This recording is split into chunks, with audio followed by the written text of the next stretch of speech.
সবাইকে আজকের ক্লাসে স্বাগতম। তো আজকে হচ্ছে আমরা দেখব এসএসসি ফিজিক্স চ্যাপ্টার নাম্বার 7 তরঙ্গ ও শব্দ।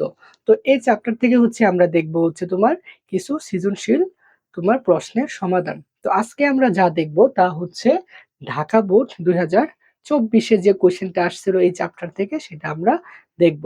তাহলে চলো আমরা শুরু করি। তো এখানে বলছে যে একটি ছেলে আংশিক পূর্ণ কুয়ার মুখে হাততালি দেওয়ার পর 0.12 সেকেন্ড ও 0.15 সেকেন্ড পর পর দুটি শব্দ শুনতে পেল।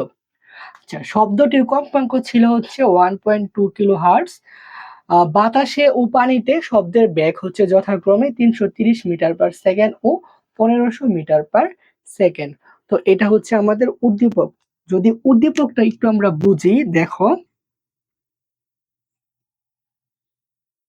দেখো এটা হচ্ছে একটা কুয়া। তো আংশিক পূর্ণ মানে হচ্ছে কিছুটা পূর্ণ, হ্যাঁ। তো আমি ধরি কুয়াটা হচ্ছে তোমার এতটুকু পূর্ণ আছে আর বাকি অংশ হচ্ছে খালি। তো এটা হচ্ছে তোমার ভূমি, হ্যাঁ, ভূমি সারফেস। আচ্ছা, তো একজন একটি ছেলে এইখানে, হ্যাঁ, ভূমিতে থেকে সে কুয়ার দিকে মুখ করে তোমার হাততালি দেওয়ার পর পর তোমার দুইটি শব্দ শুনতে পেল, হ্যাঁ। একটা হচ্ছে 0.12 সেকেন্ড পর এবং আরেকটা হচ্ছে 0.15 সেকেন্ড পর দুটি শব্দ শুনতে পেল। আর বলছে যে শব্দটির কম্পাঙ্ক হচ্ছে 1.2 কিলো হার্টজ আর হচ্ছে বাতাসে এবং পানিতে শব্দের বেগ দেওয়া আছে। তো কোশ্চেন কি, কোশ্চেনটা যদি আমরা দেখি, দেখো গতে বলছে পানিতে শব্দের তরঙ্গ দৈর্ঘ্য কত, আর ঘতে বলছে কুয়ার গভীরতা নির্ণয় করো। হ্যাঁ, এখানে বলা হয়েছে যে গাণিতিকভাবে বিশ্লেষণ পূর্বক কুয়ার গভীরতা নির্ণয় করো।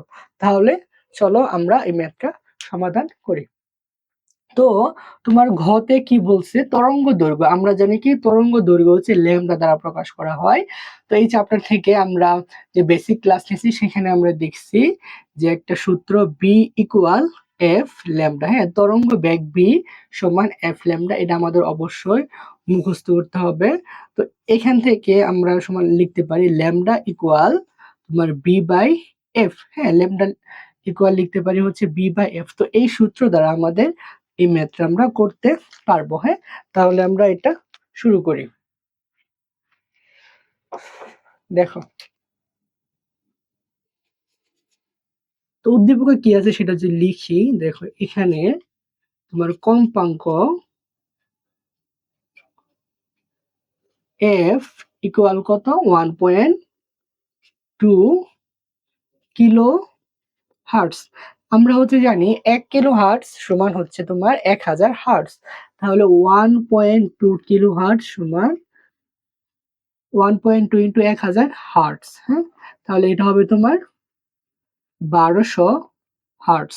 আচ্ছা, তো এখন হচ্ছে আমরা দেখব তারপরে কি লাগবে, যে যেহেতু এখানে পানিতে শব্দের তরঙ্গ দৈর্ঘ্য নির্ণয় করতে বলছে সেজন্য এখানে আমরা পানির ক্ষেত্রে নিব পানিতে শব্দের বেগ, হ্যাঁ। এটা দেয়া আছে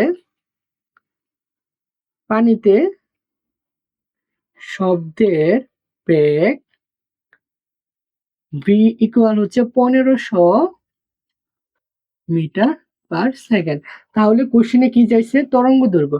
সুতরাং পানিতে শব্দের তরঙ্গ দৈর্ঘ্য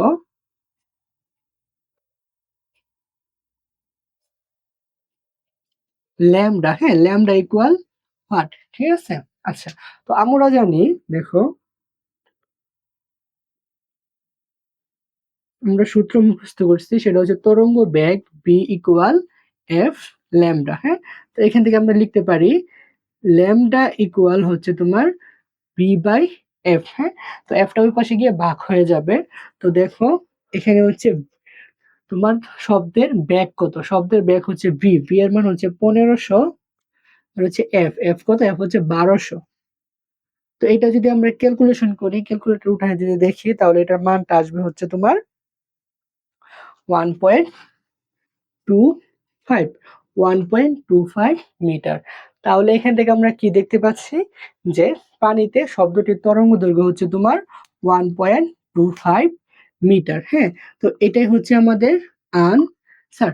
তো আশা করছি এটা বুঝতে পারছো। তো তো জাস্ট আমাদের বি ইকুয়াল এফ ল্যামডা এই সূত্রটা যদি আমরা পারি, তাহলে হচ্ছে আমরা এই ম্যাথটা সলভ করতে পারবো। ঠিক আছে, এখন আমরা ঘতে সলভ করব। ঘতে বলছে হচ্ছে তোমার কুয়ার গভীরতা নির্ণয় করা, মানে এখান থেকে এই যে কুয়ার গভীরতা, হ্যাঁ এই গভীরতা টোটাল কত সেটা আমাদের বের করতে হবে। তো একটা জিনিস দেখো যে এখানে হচ্ছে শব্দ দুইটা শুনতে পাইছে। একটা হচ্ছে এখানে তো বাতাস, তাই না, এই যে খালি জায়গাটা এখানে আছে বাতাস। তো এটা হচ্ছে তোমার কুয়ার সারফেস, মানে এখান থেকে শব্দটা হয়েছে। তো শব্দটা প্রথমে বাতাস দিয়ে এখানে আসছে, পানিতে ধাক্কা খাইছে, আবার পুনরায় এদিকে ফিরে গেছে। ঠিক আছে, আচ্ছা, তো এখানে একটা শব্দ শুনতে পাইছে, সেটা হচ্ছে 1.25 সেকেন্ড পরে শব্দটা শুনতে পাইছে। আরেকটা শব্দ কি করছে, এখান থেকে আসছে, আসার পর পানিকে ভেদ করে একদম নিচে গেছে, তারপর সেখান থেকে তোমার রিফ্লেক্ট হয়ে তোমার এখানে চলে আসছে। তো এইখানে যে শব্দটা চলে আসছে, এটা হচ্ছে তোমার 0.15 সেকেন্ড পর এই শব্দটা শুনতে পাইছে, আর এটা শুনতে পাইছে তোমার 0.12 সেকেন্ড পর। ঠিক আছে, তো আমরা এখান থেকে এই দুইটা থেকে আমাদের টোটাল কুয়ার গভীরতাটা বের করতে হবে। তো এটা যদি এটা পারার জন্য অবশ্যই আমাদের যে প্রতিধ্বনি যে কনসেপ্ট আছে সেটা আমাদের জানতে হবে। তো আমরা এটা আমাদের বেসিক ক্লাসে আমরা করিয়েছি। তো এখানে দেখো আমরা ম্যাথটা সলভ করি। আচ্ছা, আগে হচ্ছে আমরা এইটুক, হ্যাঁ এই বাতাসের ক্ষেত্রে ডিসটেন্স কতটুক সেটা আমরা বের করি। ঠিক আছে, আচ্ছা,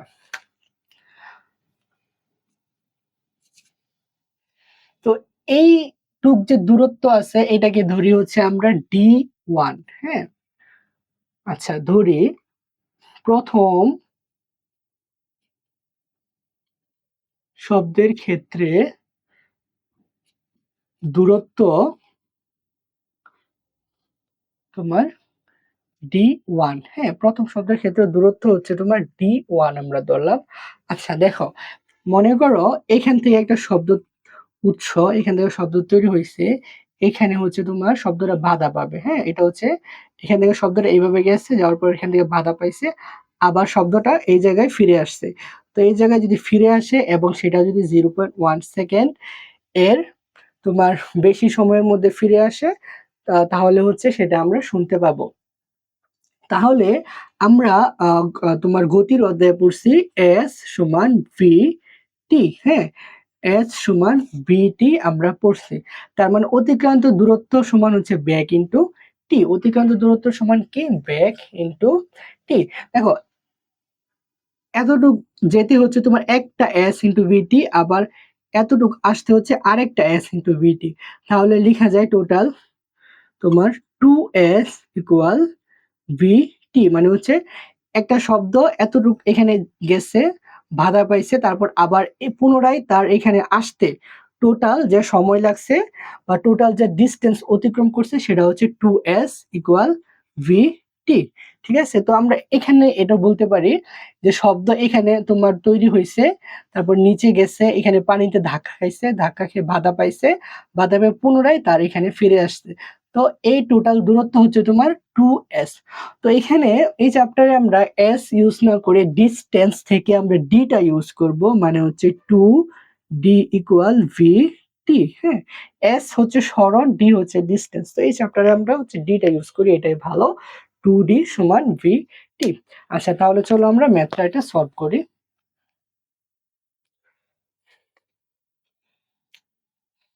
আচ্ছা, তো হচ্ছে প্রথম ক্ষেত্রে যেহেতু শব্দটা হচ্ছে শুধুমাত্র বাতাসে তোমার গেছে, তো এক্ষেত্রে আমরা লিখব যে হচ্ছে প্রথম শব্দের ক্ষেত্রে বাতাসের শব্দের বেগ,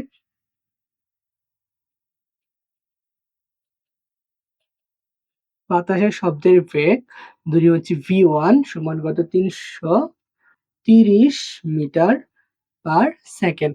আচ্ছা, প্রথম শব্দ শুনতে পাইছে কতক্ষণ পর, সেটা হচ্ছে 0.12 সেকেন্ড পর। হ্যাঁ, তাহলে লিখতে পারি সময় টি ওয়ান ইকুয়াল 0.12 সেকেন্ড। আচ্ছা, একটা জিনিস খেয়াল করো, সেটা হচ্ছে শব্দ এখান থেকে এই পানিতে বাধা পাইছে, বাধা পেয়ে আবার পুনরায় এখানে আসতে, হ্যাঁ টোটাল সময় লাগছে হচ্ছে 0.12 সেকেন্ড। ঠিক আছে, পুরোটা, হ্যাঁ এখানে হচ্ছে তোমার 2d কমপ্লিট করতে সময় লাগছে হচ্ছে তোমার 0.12 সেকেন্ড। হ্যাঁ, এটা আমাদের বুঝতে হবে। আচ্ছা, তাহলে হচ্ছে যে উম লিখতে পারি যে আমরা জানি, তো একটু আগে যেটা আমরা বুঝাইলাম সেটা হচ্ছে কি 2D ইকুয়াল VT। আচ্ছা, এখানে D1 ধরা হয়েছে D1, V1 ধরা হয়েছে V1, এটা হচ্ছে T1। তো দেখো এখান থেকে আমাদের কি বের করতে হবে, D1 টা বের করতে হবে। তাহলে D1 equal V1 by T1 by 2 equal V1। V1 এর মান হচ্ছে তোমার কত, 330। হ্যাঁ, 330 ইন্টু T1। T1 এর মান কত, সেটা হচ্ছে 0.12 ভাগ কত, 2। তো এটা যদি আমরা ক্যালকুলেটর নিয়ে হিসাব করি তাহলে আমরা দেখতে পাবো এটার মানটা আসে হচ্ছে 19.8 মিটার। তার মানে D1, হ্যাঁ, D1 টা হচ্ছে তোমার জাস্ট তোমার একটা দূরত্ব। হ্যাঁ, এখান থেকে এতটুক দূরত্ব কত, এখান থেকে এতটুক দূরত্ব হচ্ছে তোমার 19 মিটার, মানে হচ্ছে এই দূরত্ব, যে এই দূরত্ব যেটা, এটা হচ্ছে D1। এটা কত পাইছি, এটা হচ্ছে পাইছি আমরা 19.8 মিটার। হ্যাঁ, আশা করি এতটুকু বুঝতে পারছো। আচ্ছা, তারপরে হচ্ছে আমরা দেখো, এখন আমরা তো এতটুক, এখান থেকে এতটুক আমরা কি পাইছি, তোমার গভীরতা পাইছি কুয়ার, কিন্তু এতটুক তো বের করতে হবে। তারপরে দেখো পানির ক্ষেত্রে কি হয়েছে, পানির ক্ষেত্রে হচ্ছে তোমার শব্দটা 0.15 সেকেন্ড পর শুনতে পাইছে। তো পানির ক্ষেত্রে দেখো, আচ্ছা আমরা যেহেতু বাতাসের ক্ষেত্রে বের করে ফেলছি, আচ্ছা থাকুক এটা। দেখো পানির ক্ষেত্রে কি হয়েছে, শব্দটা এতটুক বাতাসে কি করছে, এতটুক বাতাসে গেছে। হ্যাঁ, তারপর হচ্ছে এতটুক পানিতে গেছে, তারপরে এখান থেকে এতটুক পানিতে গেছে, আবার এতটুক হচ্ছে তোমার পানিতে ফিরে আসছে, তারপরে এতটুক গেছে। এই পুরোটা সময় হচ্ছে 0.15 সময় লাগছে। আচ্ছা, তো দেখো আমি যদি এই টোটাল থেকে হচ্ছে তোমার এতটুক বাদ দিই, হ্যাঁ, এই ডিস্টেন্সটা, এই টোটাল ডিস্টেন্স থেকে যদি আমি এটা বাদ দিই তাহলে হচ্ছে আমি পাবো হচ্ছে পানিতে শব্দে কতটুক গেছে এবং ফিরে আসছে। হ্যাঁ, পানিতে শব্দটা যে তোমার যে পথ অতিক্রম করছে সেটা আমরা পাবো হচ্ছে তোমার এই পুরাটা থেকে হচ্ছে যদি আমি এই D1 টা বাদ দিয়ে দিই। হ্যাঁ, D1 টা আমি যদি বাদ দিয়ে দেই তাহলে হচ্ছে আমি পাবো। আচ্ছা, এতটুকু মুছে ফেলি। আচ্ছা দেখো লিখি যে দ্বিতীয় শব্দের ক্ষেত্রে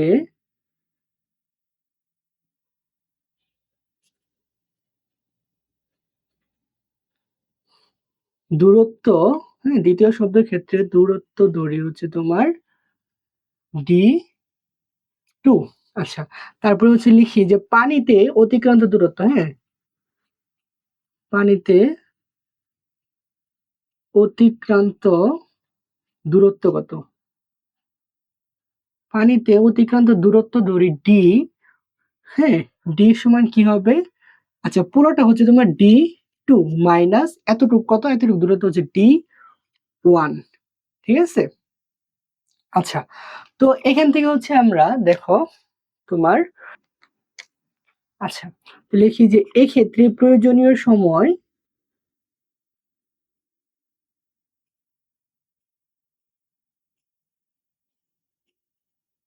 দেখো এক্ষেত্রে প্রয়োজনীয় সময় দৈর্ঘ্য হচ্ছে তোমার T2 ইকুয়াল, আচ্ছা দেখো পুরোটা অতিক্রম করতে সময় লাগছে কত, 0.15 মাইনাস এতটুকু অতিক্রম করতে সময় লাগছে 0.12।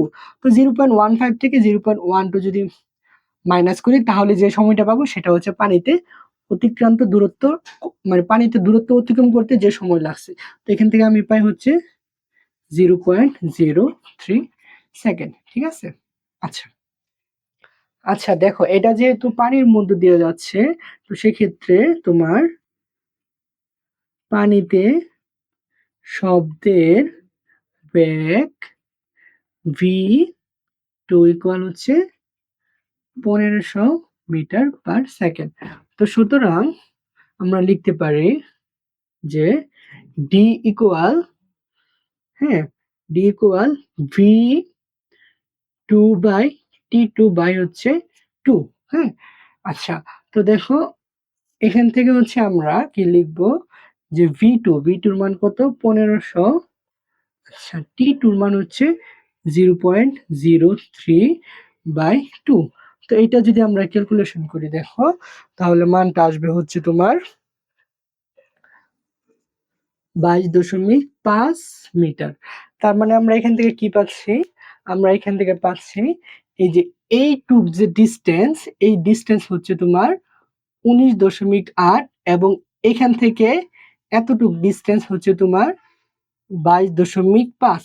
তাহলে টোটাল ডিস্টেন্স যদি আমি বের করতে চাই তাহলে হচ্ছে দুইটা যোগ করে দিব। হ্যাঁ, তো এখানে লিখি, দেখো মোট কুয়ার গভীরতা ধরি ডি প্রাইম সমান ডি প্লাস D1। হ্যাঁ, ডি এর মান কত? ডি এর মান দ্বিতীয় সূত্রে যেটা বের করছি সেটা হচ্ছে 22.5 প্লাস D1 এর মান কত পাইছি? 19.8। তো এটা আমরা যদি ক্যালকুলেশন করি তাহলে মানটা পাবো হচ্ছে আমরা 42.3 মিটার। ঠিক আছে, তার মানে এই কুয়ার টোটাল গভীরতা হচ্ছে 42.3 মিটার। তো দেখো এটা আমরা যদি আরেকবার আমরা যদি একটু বুঝি, তো এটা হচ্ছে তোমার একটা পুরা কুয়া। এখানে বলছি কুয়াটা হচ্ছে আংশিক পূর্ণ, মানে পুরাটা পানি দ্বারা পূর্ণ না।